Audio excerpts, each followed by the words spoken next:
may ibang partner si tatay nyo, pero kayo lang ang anak ng tatay at nanay nyo. Your Honor, yan po ang understanding ko po. Kumusta po mga ka-viral? Welcome back sa aking YouTube channel. Isa na namang update ngayon ng ating pag-uusapan patungkol sa controversial na mayor ng Bamban Tarlac na si Mayor Alice Goo. Amelia Leal Goo at Teacher Robilin na itukoy na sa tulong ng isang netizen. Pagkatapos nga pumutok ang balita sa controversial na mayor ng Bamban Tarlac na si Mayor Alice Goo na ayon sa kanya, ang tanging kasama lamang niya sa kanilang farm ay ang kanyang Teacher Robilin na naging home teacher niya mula kinder hanggang high school. Ayon kay Goo ay wala siyang kinilalang nanay dahil iniwan di umano siya nito nung maliit pa siya at sinabi lang di umano sa kanya ng ama nito na si Angelito Goo kung sino ang tunay nitong ina. Subalit pinagdudahan ito ng maraming netizens. At may isang netizen nga ang nagbigay impormasyon kung saan ngayon si Teacher Robilin. Nagtatago ito dahil sa pagkaladkad ng kanyang pangalan. Ayon naman sa impormasyon na nakalap na si Amelia Leal at Teacher Robilin ay iisa lamang. Dahil imposible di umanong basta na lang iiwan ang anak, lalo't pat alam nito na komportable ang pamumuhay nito dahil sa kanilang kayamanan. Ayon pa sa netizen na ito ay kilala umano niya si Robilin at marami din itong atraso sa kanilang lugar. Marami daw itong niloko at inutangan at hanggang ngayon ay hindi pa binabayaran. Mga kaibigan, pero nung binanggit ni Mayor sa hearing na ang nanay niya ay si Amelia Goo,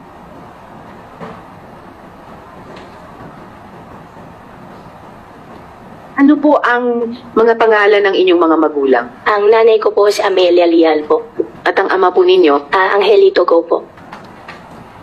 And by the way, sabi niya sa interview niya kay Karen Davila na nakita lang niya ang pangalan ng nanay niyang kasambahay na nakasulat sa birth certificate niya, suggesting na tama ang pangalan ng nanay sa birth certificate niya na Amelia Goo din.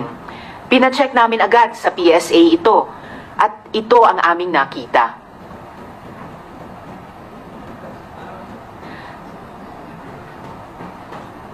Tapos, nakalagay sa birth certificate niya na married ang mga magulang niya. Pero, no marriage record din. Mamaya, mas lalaliman pa natin ang pagtanong natin dyan because we will show that both her stories, the one in the May 7 hearing and the new one before Ms. Karen Davila, are riddled with holes. Hindi po ba dapat natin siyasatin ang identity ng isang tao na bago maging mayor ay co-incorporator sa Baofu, ang dalawang hinabla ng Singapore court in a 2.8 billion Singapore dollar money laundering probe, the country's largest money laundering case. Zhang Ruijin has pled guilty, and his romantic partner, Lin Baoying, also involved in Baofu, is still facing charges. But according to news reports, literally yesterday, she was also poised to plead guilty.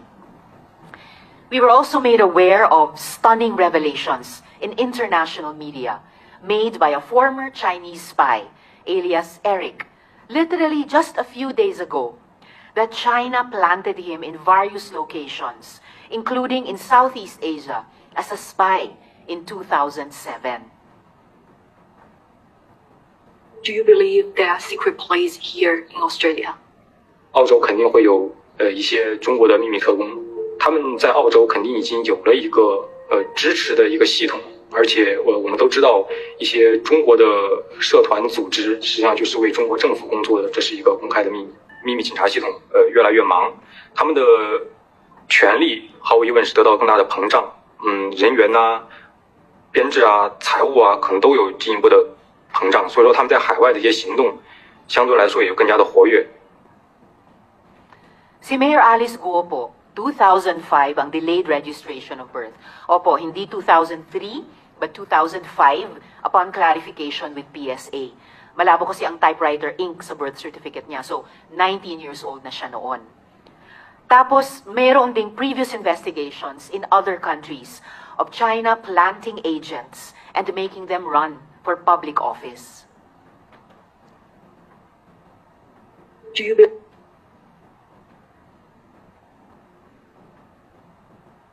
I can tell you that I cannot recall. If, as is reported, that from 2003 to 2015, 12 years long, that if I can't recall, I can't be an active member. Why would we think exempted tayo? Why would we think that in light of the conflicting claims in the West Philippine Sea, magpapadala sila ng assets sa Australia, US, Cambodia, pero hindi sa Pilipinas? Nakagitgitan nila sa karagatan? Ano tayo special? Padami ng padami na po ang lumalabas na ebidensya. Transnational crime, money laundering, espionage. It is too early to rule anything out. How do we rule anything out when the documentary evidence throughout history demonstrates that United Front operations of the Chinese Communist Party have links to triad groups and criminal syndicates? I'd just like to acknowledge the presence of Senator Sherwin Gatchalian. Salamat po sa pagdalo. Ito mismong Prince Group na ginamit na front ng former Chinese spy na si Elias Eric ay dawit sa scam hub operations. Hindi po ba tama na magtanong? Hindi po ba tama na magduda? Pero mga kaibigan, let me also take this opportunity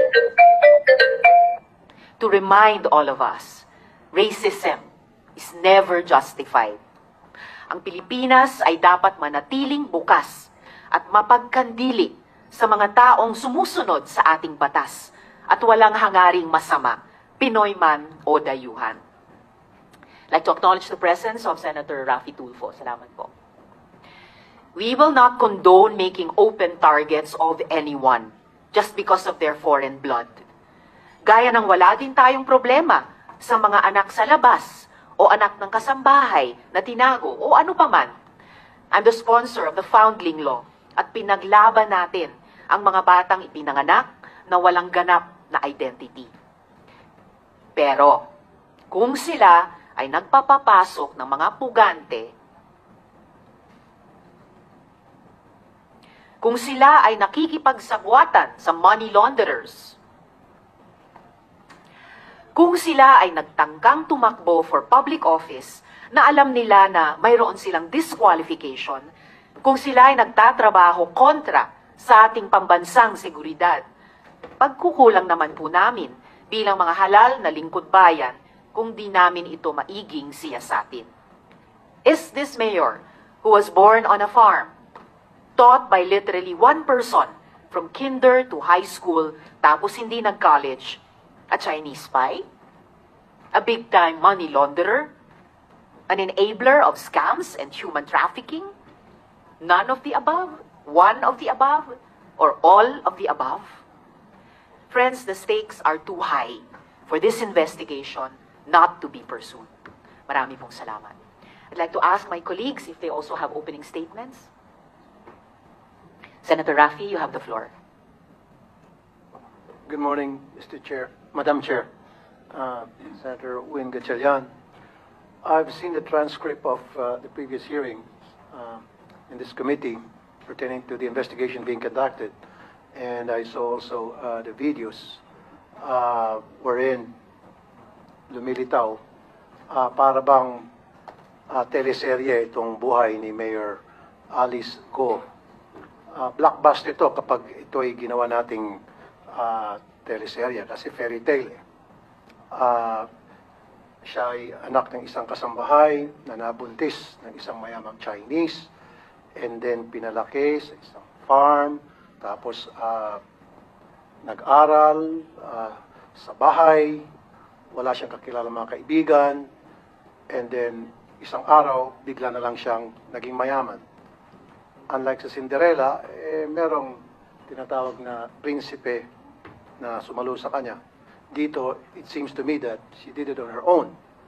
Maraming butas po ako nakikita dun sa narrative ni Mayor Go. Nag-attend ako dito ngayon para bubutasan ko po. Marami po mga butas doon sa mga statements ni Mayor Go. Hopefully, I have some few questions na kailangan niya masagot. Kapag hindi niya masagot, doon nakikita na meron po siya talagang itinatago. Hindi po kapani-paniwala, marami din po ako, Madam Chair, na request sa committee nito ipapatawag. Unang-una, ipapatawag po natin ay yung pong midwife na nagpaanak sa kanya.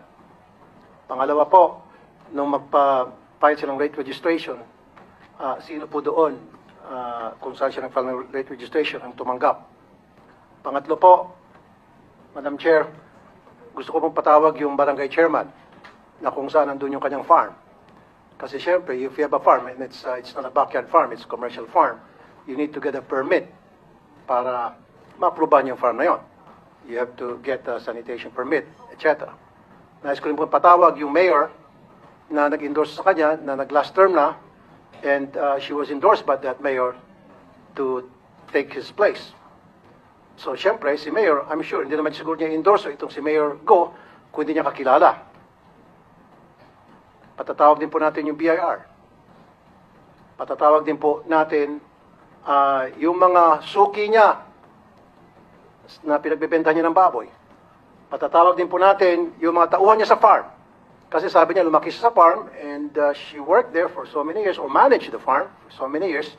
And of course, hindi naman niya pwede i-manage yung isang commercial farm all by herself. She has to have a lot of people.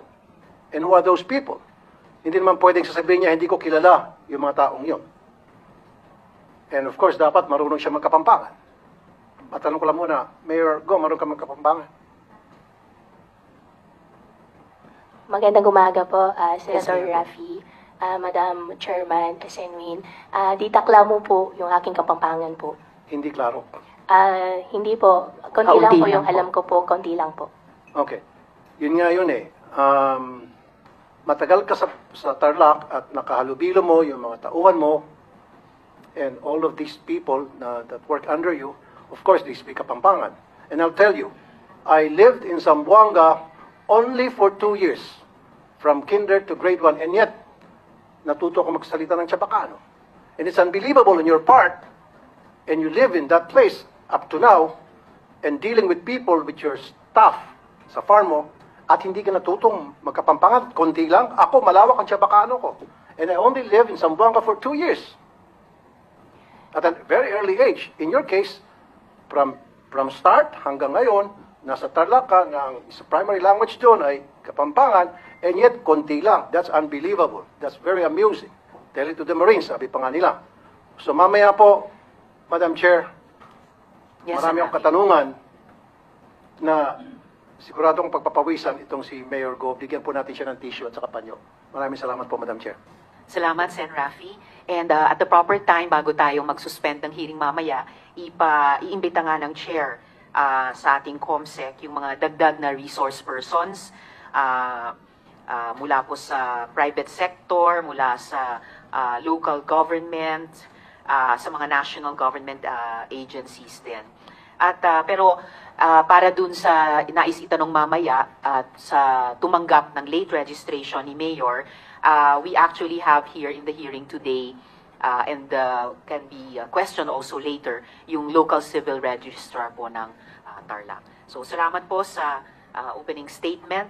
COMSEC, paki-acknowledge yung ating mga resource persons at pasumpain yung mga hindi pa nanumpa nung nakaraan.